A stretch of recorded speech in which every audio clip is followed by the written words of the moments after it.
immediately.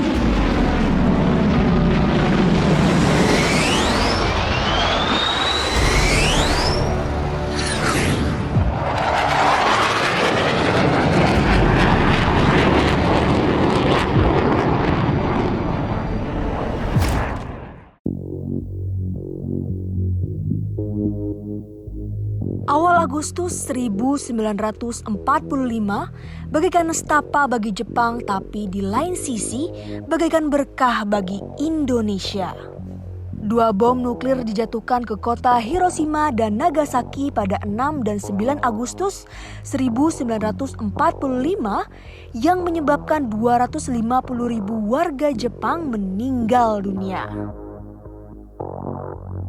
Bom nuklir milik Amerika Serikat ini adalah upaya terakhir menekan kekaisaran Jepang untuk menyerah tanpa syarat setelah terus melakukan invasi berdarah di Asia Pasifik.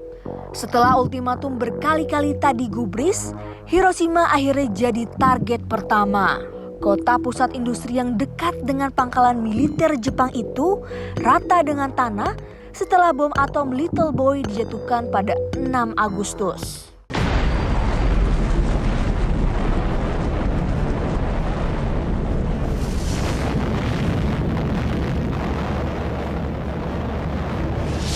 Tapi Jepang tetap keras kepala, tidak mau menyerah meski 150.000 warganya telah tewas.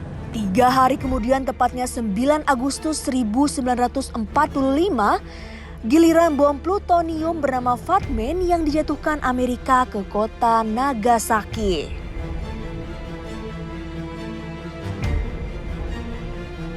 Dua ledakan dahsyat ini akhirnya membuat Jepang bertekuk lutut.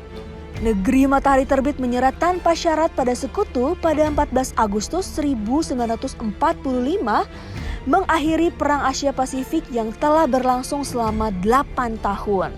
Kekalahan Jepang ini ikut menghembuskan angin segar untuk Indonesia.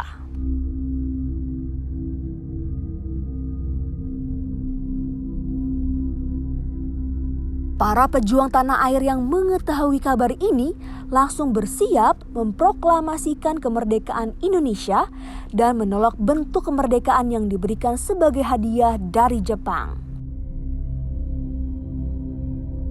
Jepang awalnya meminta proklamasi kemerdekaan Indonesia pada 24 Agustus 1945. Namun Sultan Syahrir dan para pemuda mendesak Soekarno dan Muhammad Hatta untuk segera mendeklarasikan kemerdekaan.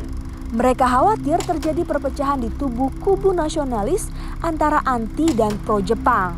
Sampai akhirnya Soekarno dan Hatta yakin untuk membacakan teks proklamasi pada 17 Agustus 1945 pukul 10 pagi di Jalan Pegangsaan Timur nomor 56 Jakarta Pusat. Kami, bangsa Indonesia, dengan ini menyatakan kemerdekaan Indonesia.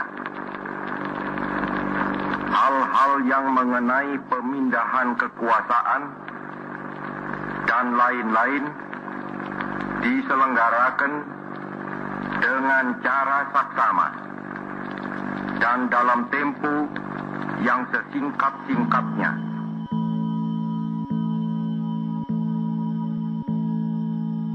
Nestapa Jepang imbas bom nuklir belum selesai sampai di sini. Ratusan hingga ribuan warganya meninggal dunia akibat luka bakar maupun efek radiasi. Anak-anak yang baru lahir juga mengalami cacat fisik.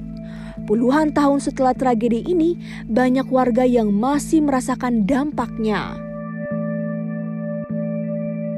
Penyakit kanker atau trauma masih menghantui kesehatan mereka. Tragedi ini pun membuat penggunaan senjata nuklir di setiap negara dilarang.